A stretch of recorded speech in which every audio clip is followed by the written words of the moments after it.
functioning. But, but we can also see it in not just nature, we can see it in human systems that function well are going through a similar process. Even ecological succession is a self-organizational process. When we get a disturbance, we start off with a system that's pretty simplified, but through time it develops its complexity, and actually more and more species move in. I mean, one of my colleagues who's a soil ecologist says, Tom, now always be careful of above ground bias, because he says, as humans, we're attracted to seeing wildlife and trees and flowering plants. And she says, you know as well as I do that once we get up to a forest that's 80 years old, there's way more biotic diversity down below ground hidden from view. It's hidden from us, but it's down there, and it's really critical to the health and function of those systems. All those species that exist we don't even know about. So succession would be another self-organizing process. Same thing. It's just species tend to get more specialized through time. Biodiversity builds up, and then this greater, robust nature of these interrelationships, which really maintain these resilient and stable systems.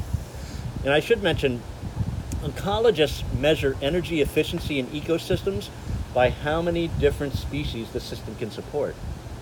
The more and more species you can support in the same finite amount of energy, the more efficient that system is, because you're building up more of this stability and resiliency. So any questions or comments about that model before we start shifting to human systems?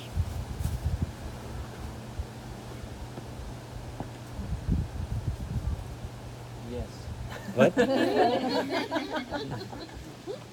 have a few questions. First of all, was there a name for that New York gathering of scientists? It was called the Macy's Conferences. Macy's Conference. Yeah. Okay. No, this would be pre-Joanna Macy. I don't even know where the name comes from. It's certainly not for the department store, I don't think. And then you were mentioning that succession is sort of another example of self-organization. Yeah. But with succession, there is the idea of, if I'm not mistaken, that there's like climax immunity and some major disturbance or something that sort of resets the... Yeah. So ecologists don't talk about a climax community anymore because they don't really exist. Succession and disturbance are like the yin and yang. They're counterbalancing forces that together create an incredibly rich mosaic of different aged ecosystems. And you need different aged ecosystems because there's all different sorts of different species that are early successional, late successional. So they work in tandem. Disturbance is a process that simplifies systems, whereas succession counterbalances that and builds back up complexity. And they're in a constant interplay. Yeah. I guess I'm wondering how it plays out in sort of maybe the human context or the bigger picture that we're talking about. Because what we talked about with the bifurcation event, that there's this flipping that happens, but it's sort of within that process of continuing to specialize, whereas disturbance seems like a different, unless disturbance is... It is. Disturbance is like an external perturbation on a system. If you get a bifurcation, it can be just solely internal, usually is. So it's the system itself that's doing it, but disturbance is a force from the outside onto a system. I'm coming from California, where there's a lot of wildfires right now, and so just now in my mind the question of like, would something like that be considered feedback loop, like the impact of a positive feedback loop or a disturbance, or how? Well, it is a disturbance, and at the biospheric level, it is probably yes, a potentially self-reinforcing feedback loop, because as our climates warm, the snowpack in a place like California doesn't hang around as long. The fire season lengthens. We're seeing weather patterns getting more dramatic and erratic. So drying conditions out there are, certainly different than they were probably 10 years ago. So this would be a result of, changing probably global climate. And you'd expect that you're going to see more of this in in frequency as we move forward. I mean, we've had two really big ones now in California just, in the last 6 months. Santa Barbara fires back in February, and now these, here in August. So, and I don't think you'd see two fire seasons like that in the past. So.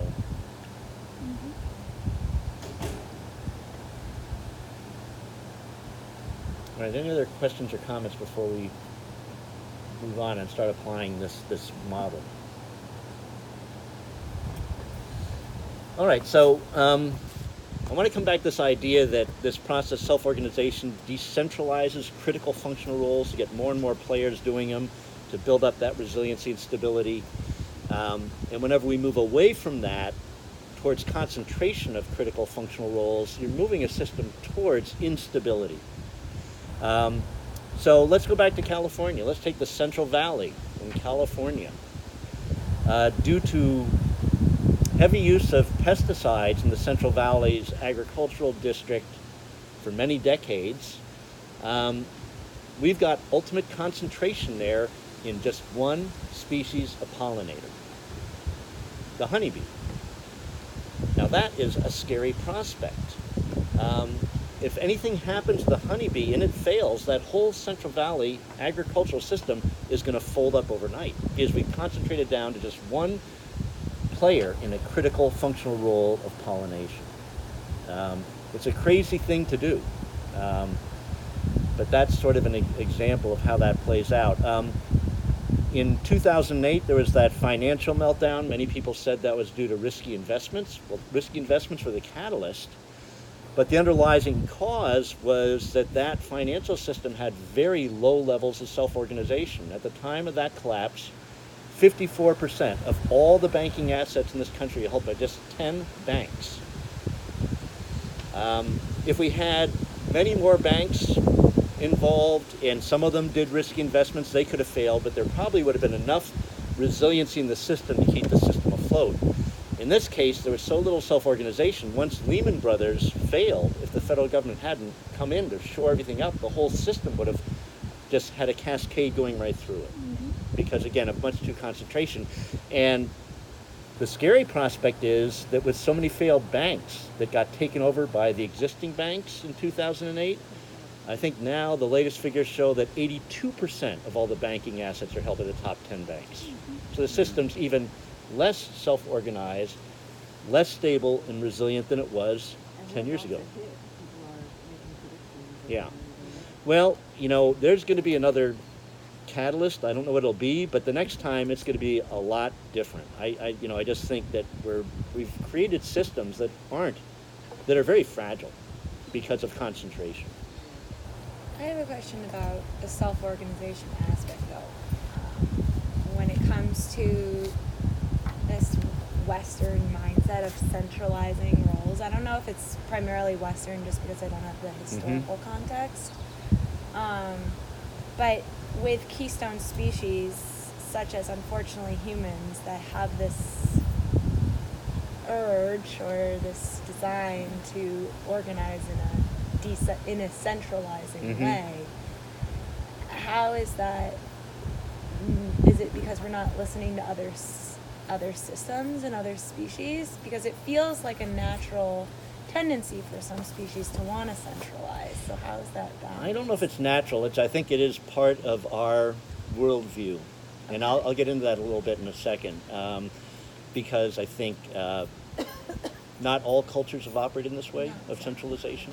So I think it's more of a cultural construct. And I should mention, you mentioned keystone species. When you get keystone species, you're actually looking at an ecosystem that's not very well self-organized. If you're relying on one species, like sea otters, to control populations of sea urchins so kelp forests don't become diminished, that's not a good thing, because you've concentrated everything, again, in a limited number of players.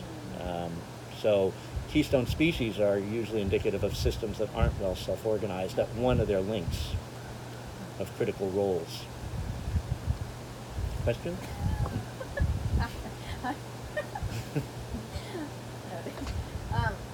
So I'm just thinking about keystone species. curious if keystone species is then a concept that's coming from a particular worldview, like you had said, the above ground bias, where actually it's an inability to perceive the significant role that less like charismatic megafauna style species are playing, or if there's actually, if like keystone species is actually a particular concept that exists only in a system that is less resilient than ideal. Well, I hadn't thought about it, but I think your initial assessment is probably correct. Thinking that, well, keystone species are really cool because the idea is they're like an arch. If you remove the keystone, the arch collapses, but it's not a good system if it's set up like that with just one thing holding up the arch. So I think, we often do enamor keystone species, when in a way we're saying, well, hold it, why didn't the ecosystem develop other organisms to carry out that role and build up that resiliency and stability? Can I ask a lineage question? Yeah. I know that you had talked about some of this coming out of biology and indigenous cosmology. I'm just kind of trying to track the overall origins of this merging. I'm looking at this right here as an application to human systems. I mean, maybe that's a longer talk. No, I think it's fine. And this is my framework. I'm an ecologist, so I look at things through this lens. You could use, I think, other examples of self-organization for looking at human systems. But the nice thing about complex systems is that regardless if they're human or not, they're operating under the same general principles. And so this can apply to it. That's why I feel very comfortable, even though I have no training in economics, going right into the fray in economics and looking at it from a self-organized perspective. And I don't feel uncomfortable about doing that at all. And it's interesting. I get into a lot of conversations with economists, and they don't get it because they haven't been trained in complexity, which is amazing to me. How can you be studying something that's a complex system and only look at it through a linear lens? It's sort of nuts. And you're talking Marxists and Marxists. I don't know if I've talked to Marxists or Marxists. I've talked to probably I'm more just like kinda Neil. curious, Mostly I get involved with the. They also don't think in terms of complexity.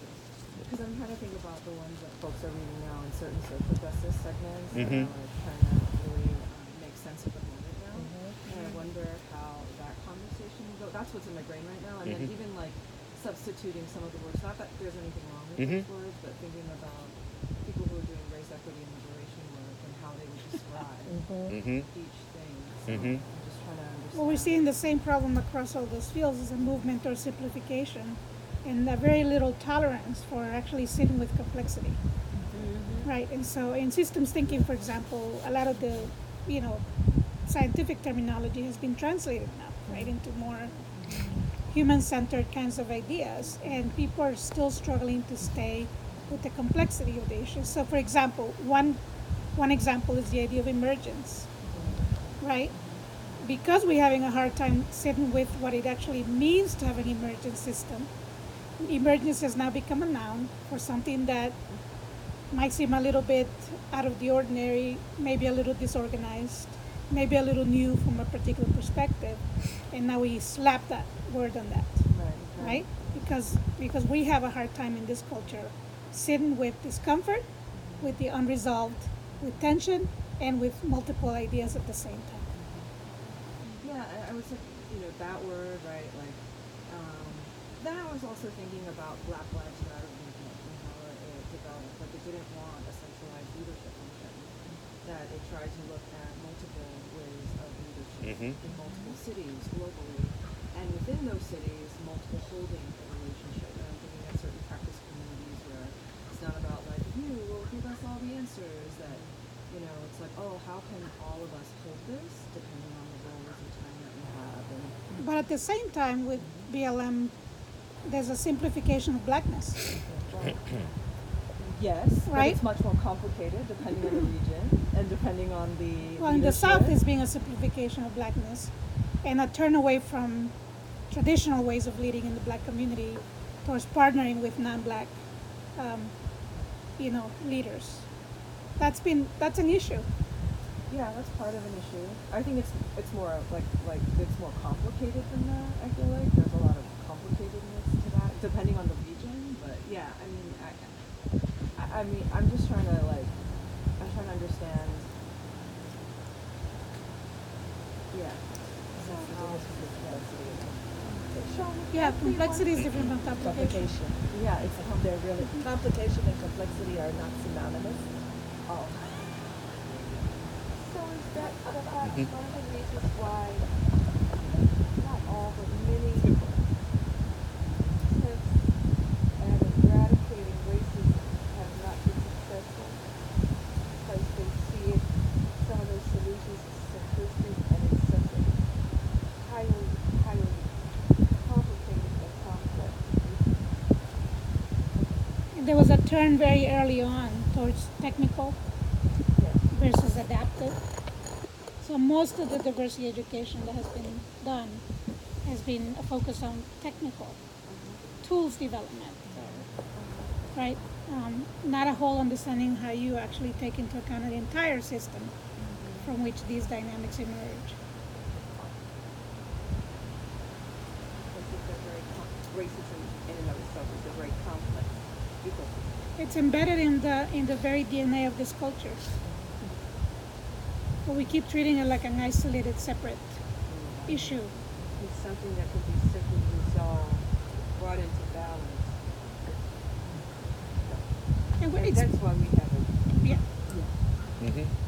because it means that the entire ecosystem will have to shift. Yes. Yeah. Yeah.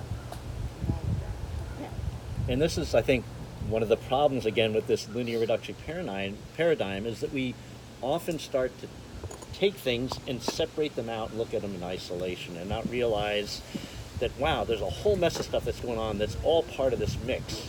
And you can't just look at, racism in isolation. There's a whole mess of other stuff here, involving a lot of other things that are all at play. And it makes it tough. It's not clean, it's not easy.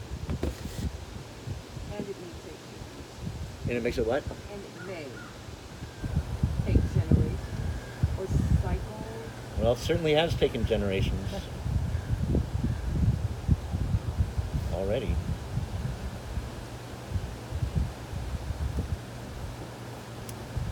All right, so let me continue on with this a little bit more, and then we'll probably take a break. I mentioned that Western scientists were probably some of the last people to come across this notion of self-organization. Actually, it was written about very eloquently 200 years before Western science came upon it by a guy named Adam Smith in his book, The Wealth of Nations. Now, Smith was looking at pre-industrial merchant economies, and one of the things that intrigued him was that these merchants were doing things for their own self-interest. So you'd have a butcher, a baker, a brewer, a blacksmith in a city or an urban area. They're all doing that out of their own self-interest, and yet without anyone orchestrating it, they started developing relationships that were beneficial. So the butcher would buy knives from the blacksmith, and in return, the blacksmith would end up buying maybe meat from the butcher. And so they created this network of relationships. And what, he was really writing about was sort of looking at a model of a self-organized economy. And if you think about it, those merchants were all really specialized, only selling one sort of thing, and integrated together in that merchant sector. So this is what sort of intrigued Smith, this invisible hand of the economy, which is really, he was writing about self-organization there. But if you think about it, if you look at any sector in the economy today, you'll see we've moved away from that sort of model of small, specialized business entities that are integrated together. You look in the retail sector today at a store like Walmart, it is a generalist. It sells everything. And I think that they have probably little interest in integrating with others in their sector to create meaningful relationships. They just as soon dominate the sector through competitive exclusion, mergers, acquisitions. And so the question becomes, how did economic systems pre-industrial morphed to these really large systems that are dominated by just a handful of corporations in each sector. It doesn't matter if we're looking at agriculture or pharmaceuticals, retail, media, energy, financial. You'll see in every one of those sectors, it's just a handful of very large corporations where the bulk of the capital is moving through. And I believe it happened because of the development of economically inexpensive and flexible energy resources in the form of petroleum electricity. So in the economy, economists talk about economic efficiency. And economic efficiency is defined as being able to produce the bulk of product or service with the least amount of human input. All right, so economic efficiency is, production with low levels of human input, because labor is pretty much the highest cost in a business. So with these very flexible and economically inexpensive technologies in terms of electricity and petroleum, businesses could mechanize, reduce the labor force, mechanize, and become more profitable and more economically efficient. But the problem is that highly mechanized large corporate entities are terribly energy inefficient. So they might be economically efficient, but they're really energy inefficient. So let me just give an example of this. One of my former students opened a brew pub in Greenfield, Massachusetts called the People's Pint. And if you've ever down there, check it out. Alden came to our program in Antioch because he's really interested in composting, but he also had a passion for making beer and growing organic vegetables. So he was going to go into municipal waste handling. But then all of a sudden he realized in Greenfield there was no place that was really a place where the community could gather. And he just thought, well, I'm going to start a restaurant where it'll be a brew pub. I'll make beer, I'll grow good organic vegetables, I'll compost, and then I'll also have this place available for the community for functions. I'll just give it to them for free if anyone wants to use it for a community function. So he started this place, and it's interesting. People have said, well, why don't you expand, make it bigger? He says, no, I don't want to expand. This is fine just the way it is. It's manageable for me. The staff gets paid well. Everyone likes it the way it is. I'm not going to expand. And then people said, all right, well, how about if you come to Northampton and make a People's Pint down here? Or go to North Adams and put one in. You could franchise it. He said, I have no interest in doing that, but I'll be more than glad to work with anyone to help them set up their own brew pub in that community. I'll be glad to just help them in whatever ways I can, but every community should have its own place like this. I don't want to franchise it out. I should also mention, he's big into biking, so if you bike there, you get a 10% reduction off your meal right away. But and he doesn't like people coming there from out of town. He says, go to your own place. Stay in your town, go to your own place. Don't come all the way up here from Boston to go to the People's Pint. But in any case, if you look at the menu, a lot of it is just, vegetarian fare, some fish, some chicken, but he only has one beef entree, and those are hamburgers or cheeseburgers. That's the only beef entree. And his beef he gets from a good friend of his that raises grass-fed organic steers on a farm 10 miles away. Now, I just want you to think about the embedded energy that's going into producing that hamburger meat. There's some embedded energy because the farmer has to cut hay for forage in the wintertime. Of course, there's some embedded energy in slaughtering the animals and grinding the meat and then driving it 10 miles to the People's Pint. So there's some embedded energy in this process that's represented in that hamburger meat. But now I'd like you to contemplate McDonald's, the largest producer of hamburgers in the world, and start thinking about the embedded energy that's in, let's say, a pound of McDonald's hamburger meat.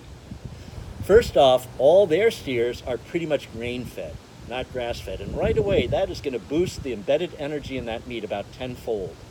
Because now you have to have all these cultivators going out and plowing the ground and using fertilizers and pesticides and herbicides, and it just really boosts the amount of embedded energy that's going into growing that meat. But not only that, their steers can be shipped to slaughterhouses thousands of miles. And then once there, pretty much machines do all the work. They grind the meat, machines make the patties, machines then wrap the patties, machines stack the patties in boxes and then put them into freezers. And then from there, those boxes of frozen patties are shipped hundreds of miles to distribution centers, and then they're shipped from there out to the retail stores. If you look at McDonald's hamburgers, the amount of embedded energy in them is like 10 to 20 times that of what's happened with the meat at the People's Pint. That means 20 times as much energy transformations, 20 times as much as biospheric degradation because of that mechanization. So this sort of model of self-organization becomes really good sort of justification for relocalizing, re-regionalizing economies, getting many, many more smaller businesses that can integrate and link up in ways that's supportive. You get a lot of benefits out of that, and one of which is you're going to have much more energy efficient systems from an economic standpoint. Now, I should mention, probably 25 years ago in the state of Vermont, the economic sector that was losing the most ground was the farming sector. As dairies were closing, the farming sector was really, really hurting. But in the last 25 years in this state, the agricultural sector has sort of retransformed itself. Vermont today is the leader in this. I think the last time I checked, Vermont has now 1,400 community-supported agricultural farms. That's more than twice as many as any other state in the country. In this tiny little state, all these small, specialized farms that are growing produce or raising meat or maybe making cheese. In terms of specialty cheeses, I think Vermont rivals France as one of the largest exporters of specialty cheeses. And that wasn't even happening 25 years ago. So what's happened is you've seen a resurgence of small, specialized farms that have integrated relationships. So a good example of this happened in our town of Westminster. We had down there 2 organic vegetable growers. They each had a CSA, and they're competing. And one day they got together for lunch and said, you know, your soils are really good for growing this, my soils are good for this. How about if we start specializing the type of crops we grow and then combine our produce into one CSA? So we'll be independent farms, but we'll just market through one CSA. They did that and their profitability went right up. Since that time, they've gotten an organic meat grower to join them, an organic dairy, and an organic baker. 5 independent businesses, but marketing their food in one venue. And now the relationality is there that's supporting them all. So like now the manure from the dairy farm is going to the vegetable growers. So they're small, they're specialized, but they're integrated in meaningful relationships, which is improving their economic viability and improving, I think, service to the citizens of that town, which are members of that CSA. So this is just some examples of how we can start to think about applying this model towards human systems. So any comments or questions about that?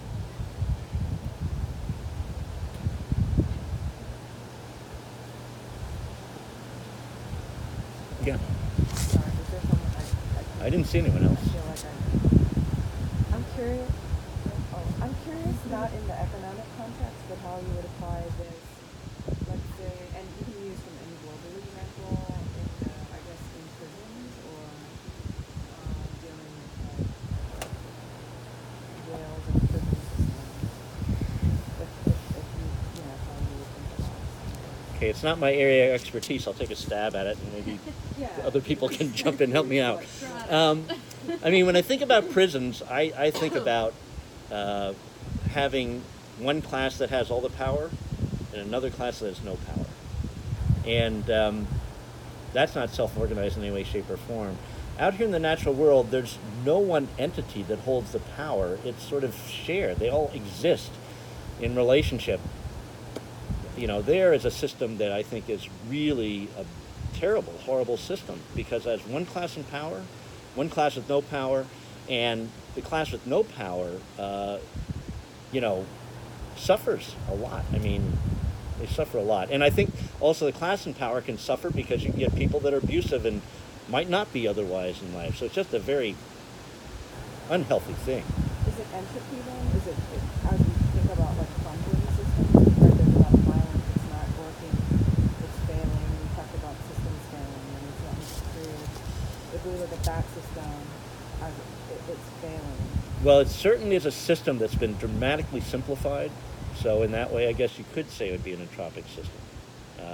You have two roles. You have the role of the prisoner and you have the role of the guard. And it's really simplistic and unproductive and hurtful and, yeah. And excessive embedded energy. Pardon? Excessive embedded energy. Huge amounts of embedded energy. Absolutely. To sustain it. Yeah. And very bound up with centralized economic systems also, where there's like prisoner and stock and prisoner, and then there's also just economics embedded within it. Mm-hmm. That are benefiting a very centralized way. I think my mind was going to questions around like thinking about the layout, the example that you just gave of CSAs in Vermont, and then thinking about I don't know if I have quite the language, but just the way in which that is still embedded within systemic racism and access to land, and like how different. It's maybe more of a like how projection out question than I need to go to right now, but just to name that I'm holding that question of like how those kinds of self-organizations that make possible like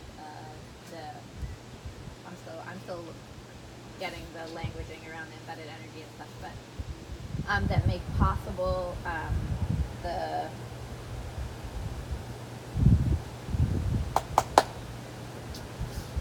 I'm trying to use this language, which is like language that's unfamiliar to me, but the entropic, that make possible a turn away from the entropic in like simplification of like pulling the energy needs in and being able to create deepened resilience when there's less access to land bases that are like the places where for me it's more intuitive to know how to step back into right relationship when the relationships are less mediated and you can feel more clearly what you're in relationship to, whereas in more in other contexts there's like the layers of mediation and mitigation of what were indirect relationships. We make it harder to step out of systemic and institutional forces and into that resilience. So just All right.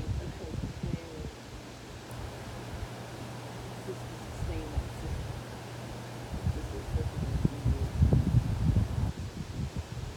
and then the absence of that access to land, like actually there being land to create life with. Yeah, well, you certainly bring up a very valid and true point that people who have land oftentimes was taken away from people who didn't have the power and were disenfranchised in the process. And it's a long heritage that we have to address. And another thing is that access to healthy food that can come out of these CSAs can sometimes, well, usually is out of the means of the people who probably need it the most to access it. So there is some people that are doing work in this regard. You can check out the Seeds of Solidarity farm in Orange, Massachusetts. Deb Habib has developed a not-for-profit, and the whole thing is reaching out to economically disadvantaged people and helping them in ways to grow their own food. So they have the ability to have a connection to good, healthy food. And what it is, they get funding, and so they just ask if people want us to come to your place and build you raised bed gardens, we'll do it. And we'll show you how to grow the type of vegetables you want to grow, and we'll even, if you want us, we'll help you figure out how to cook with these things, because a lot of people that are eating vegetables are often just getting them out of cans.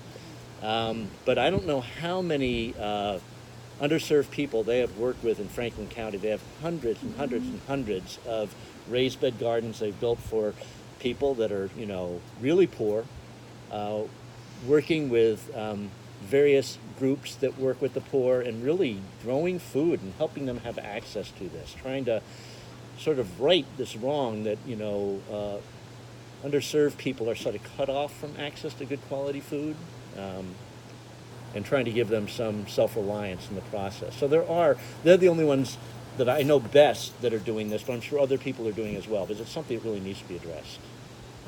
I think, was there part of your question around race too? I was just going to say, right down the lake is the Clemens family farm, which is one of the 0.04% of farms in the United States that are actually owned by African American families, and it's been in this family for, they're on their second or third generation since the 60s. They're doing really interesting work just down the way. Clemens, yeah, Clemons. And they just got a really big grant to do a lot of like arts outreach stuff, so there's lots going on. But Melody, I don't know if that addressed what you were asking or not. That's totally okay. It was less of a question that's looking for an answer and more just a naming of my own inquiry and something that I'm interested in being in shared inquiry around throughout this is then like how do we see this contextualized within these other systems Right. that are having impact on how all of these things are playing out and where and then just curious about different ways that self-organization looks and in relation to those things. So Well, it's more of just the like Well, it's great stuff, because, and I'm sure that in the next 2 years you're going to be diving into this a lot. You just realize you're only in your second day. No, this is, we're done. Systems thinking is over. Full day. Yeah, all right. Yeah, this is cut off the thing. Yeah, exactly.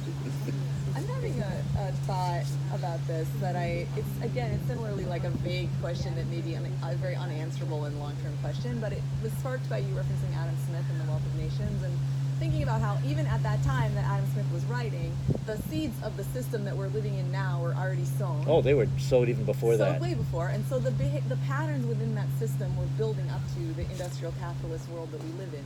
And so I was thinking initially, like, how do we go back before that and look at how do we get back far enough that humans were filling our niches and operating within the system of this biosphere in a way that was potentially, in right relationship. And what is missing? Is there something different about us because of our thinking or philosophizing, which pulls us out of that right relationship? And my question for myself as a leader is basically, what is that? And how can we generate that in the field of working with humans? Like, is there a necessity of having a shared philosophy or a shared theology or something which pulls us back into that cycle instead of analyzing it from the outside? So Let's also not centralize European timelines here, because there's been lots of places with this niche economic systems and cultures Well, that's what I was thinking. outside of You that were referencing particular Adam Smith, timeline, like, even afterwards, right? Yeah. Even outside of that. So multiplicity of timelines, lineages, histories, remnants of understandings and knowledge, and live systems to this day that have not been altered. Granted, it's few and fewer and fewer, but it's not over. Yeah, something that, when I'm looking at issues from a complexity standpoint, it really helps to be able to scale up to larger temporal or spatial scales, because that can create context for what we're looking at. So in terms of humans, we've been on the planet for what, 200 million years? 200,000 years, 200,000 years. And for the bulk of that time, all cultures were hunting, gathering peoples for like probably 95% of that time. Those are, I think, our roots as a cultural entity, is that sort of way of being. And so when we look at, let's say, what we're seeing today, it's radical. It's very radical. It's, this is a very different way than people have lived throughout the bulk of our tenure on the planet. And it's a radical experiment, We should not be going Mars. What's that? We need to stop people from going Mars. It's I'd be this like, is bye! this is so interesting, because this is so interesting. We had a grad student come to us who was involved in the Mars project, and he had a not-for-profit that was raising funds to build a place up in the Arctic that would mimic living on Mars, to prepare people for it. And he came to our environmental program. I'm not sure why, but one day he was out walking around the woods, and all of a sudden he just stopped dumbfounded, thinking, why in the heck would anyone want to leave this and go to Mars? It's like, what are we thinking? That is just insane. Why would you leave a planet full of life and go to a lifeless place? That is just nuts. But I don't know. I think it makes sense almost To for go a to lot Mars? in like, at least in what my upbringing in my specific experience in social context, the short-mindedness of those who've been around me, it makes people don't see things, at least those around me that are making a lot of decisions, in a long-term mindset. Where moving to a new place and starting over seems like, instead of following the cycles of natural life, it seems like the right answer.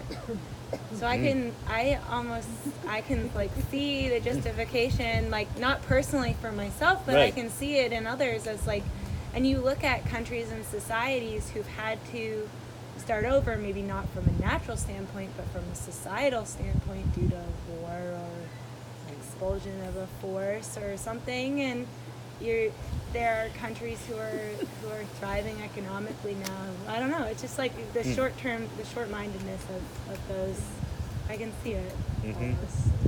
I think it's also worth naming that a lot of the patterns that you're describing here are coming from, you're talking about coevolution, right? Which is a process that life has been unfolding over billions of years, right? And the patterns that we're talking about that have to do with industrial, cultural paradigms that we're talking about have they're the one sheet of paper, they're the three sheets of paper, right?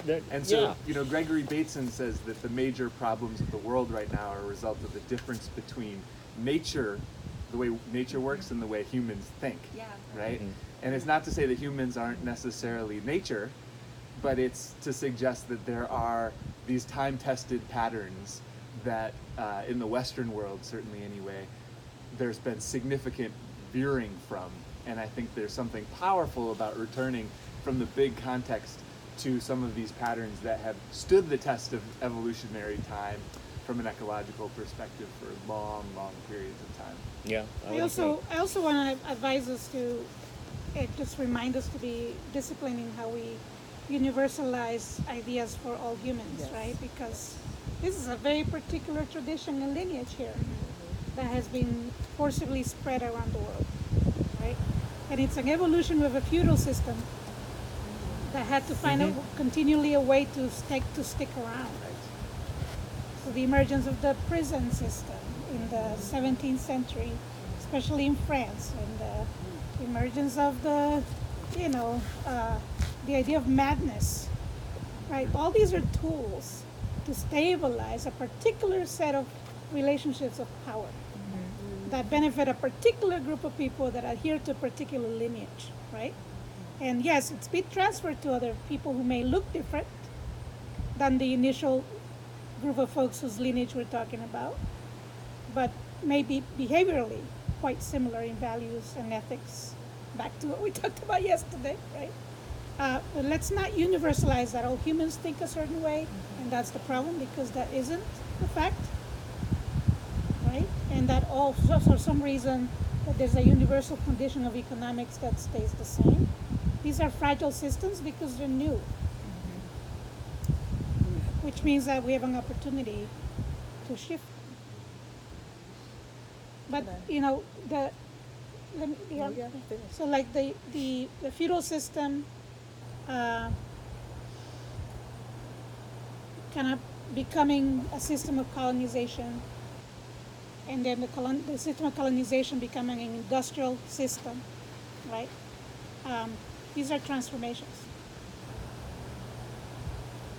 right? And so the relations of power, the unconscious reproduction of particular arrangements of relationship, all of that are things that we can do and we can address. And it's not over. The game's not over yet. No, it's not over. Far from it. Yeah, and we ain't dead yet. No. And I think the important thing also to remember is that large-scale change in these complex systems always bubbles up. It never comes down from the top. It always comes up from the bottom. You were just going to say something. I was just going to say that, as much as I have a loved Gregory Bateson over the years, that the statement actually is kind of a replication of what you're talking about. The universalization of all of the problems in the world are the result of the gap between how nature works and how all humans think, which is a universalization of the way that humans are in this world, and that there are,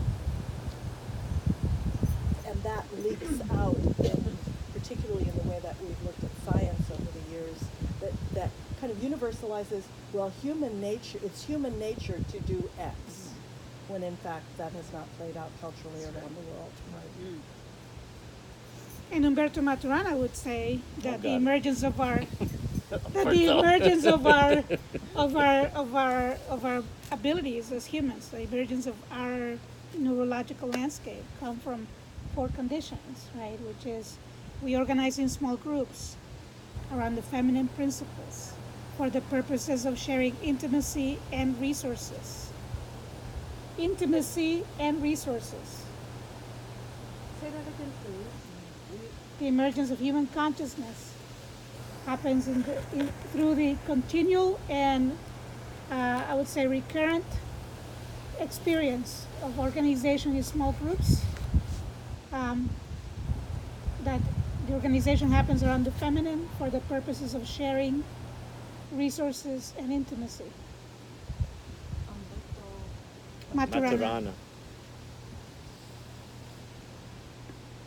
And so if those are the four conditions that our consciousness emerges from, this other thing we're talking about isn't reflecting of those four Not conditions. at all. Absolutely not. So when we make a statement like human thought is like this, actually human thought in its optimal way comes around because of the experience of these four conditions. How do you spell that name? Maturana. Umberto Humberto.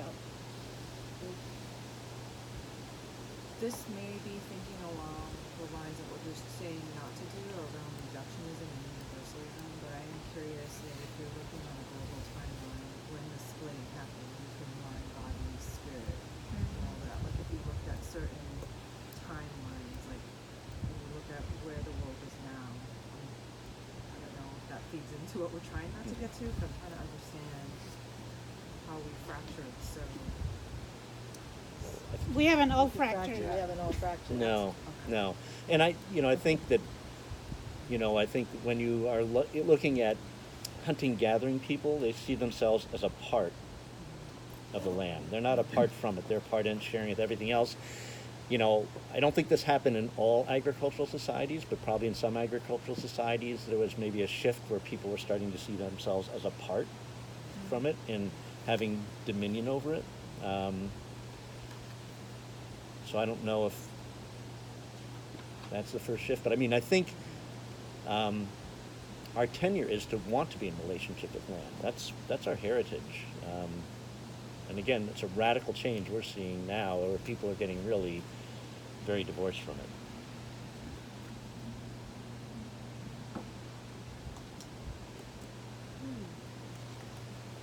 When I need grounding in that, I think of corn, which took about 13,000 years of engineering to develop in a nested system, right, and not apart from it. So innovation can happen in a way that's sustainable, in a way that benefits, in a way that also alters the ecosystem. This corn definitely has that impact, but not in the way that it has had now under this particular way of producing it. Yeah, corn of any crop right now has the biggest environmental impact of any crop grown. Huge amounts of fertilizers and pesticides and, a lot of inputs.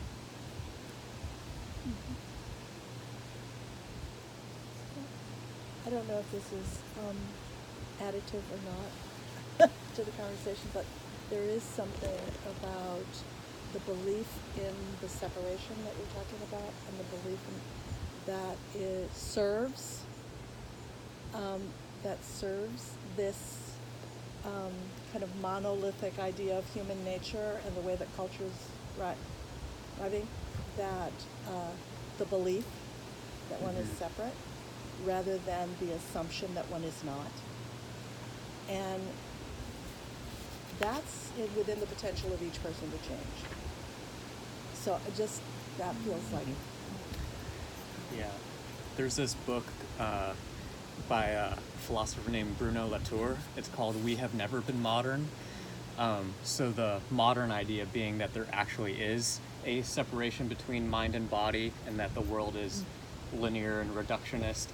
But his proposition is that it's just a belief that we are modern rather than an ontological or real thing that we are, given that things like climate change actually exist, which show incredible feedback loops and interconnection between all systems. It's just the amnesia and ignorance of acknowledging that those point to the connection. That is the real underlying thing. The name?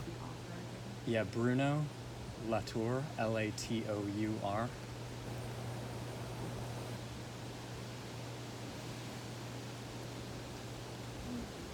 What were you going to say about Maturana? Oh, just I know you love Maturana. You know, I love Maturana. Maturana brought us four together. Did he? Yes. You had just come. You had from- just come Just from come Maturana, from Maturana. Yes. which is centering up alone, love, and well-being. Which Yeah. led me to quit my job and led me to do all kinds of crazy shit. And have us have a very different experience together. Don't think for a minute that if you enter Maturana territory, you'll be the same after. No, I mean, he was You a won't. major complex systems person, thinker, but he's really gone in directions that no one else has gone, like the book on love and Yeah. stuff. I mean, it's like really amazing stuff. The Origin of Humanness in the Biology of Love, Yeah. which is probably his most accessible book. Yeah, his books are not that accessible. That's why I don't believe I can't stay with him, but I'm so impressed you can stay with him. 'Cause I'm like, whoa. There's academics whose only job is to try to translate him to other academics. Yeah, right. The Origin of Humanness in the Biology of Love.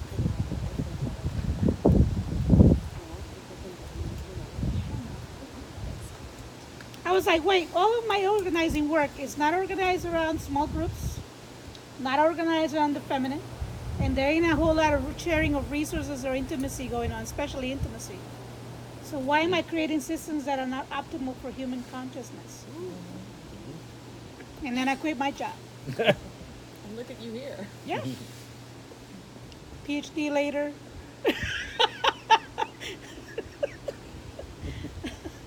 I'm not sure you need it, but No. It hasn't made a difference. Yeah. so that's all I wanted to cover, unless there's still more questions or comments people have. I thought the next step would be to head out and just start looking at some examples of co-evolved relationships in the natural world to just reinforce this.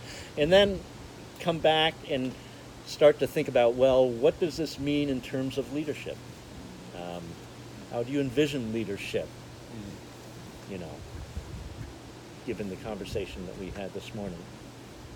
But I don't know, what time is it now? It's almost noon, so we're just shy of could take- lunchtime. Should we take a little Break? break?